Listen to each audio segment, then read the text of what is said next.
केन्द्रनि 10टा trade union bye कबकजात खोनानि 9 तारिखनि 12 Hector गोनाङै धर्मघट एबा strike आबनो केबेङै खरांथि सेका प्रदेश बीजेपी किनि प्रदेश बीजेपी हाबानो कतर कक्टमा थुंनार बे पान्दानि बिसिंथै याकसु कासको पापिया दत्त अ बन्दनो सामुं मोथागनाय लुकरकनि आजिमुंनो मोथागनाय बन्द हनै जत लुकरकनो मान पालाया तंनानि बागै साका हासनि लुकरकनो कक्टमा थुंनाय रंनि पान्दाव लगियो तंखा प्रदेश बीजेपी नि टांगफां तापस मजुमदार मीडिया इंचार्ज सुनीत सरकार।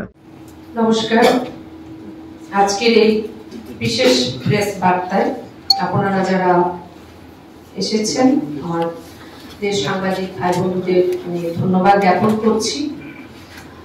আজ এক বিশেষ পরিস্থিতিতে আমাদের এই প্রেস বার্তা প্রেস কনফারেন্স করতে হচ্ছে।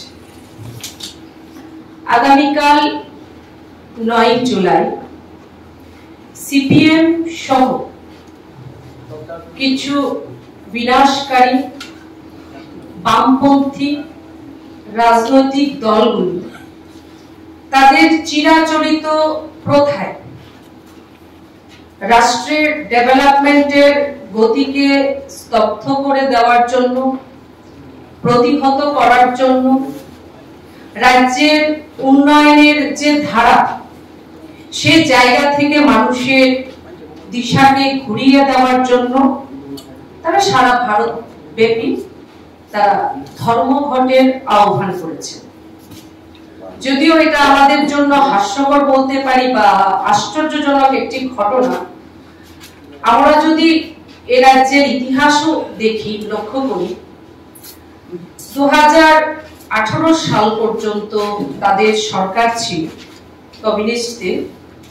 আমরা তখনও দেখেছি বিভিন্ন সময় সরকার তাদের কিন্তু রাস্তায় দাঁড়িয়ে লড়াই চায়, লড়াই করে বাঁচতে চায়, আন্দোলন করতে হবে।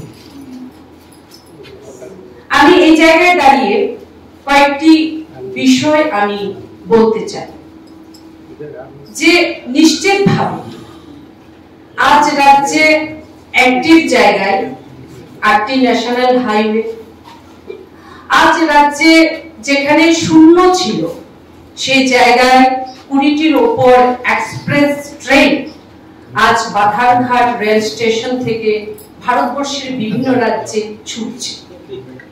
আজ রাজ্যে প্রতিদিন 16টির উপর বিমান ওঠানামা করছে।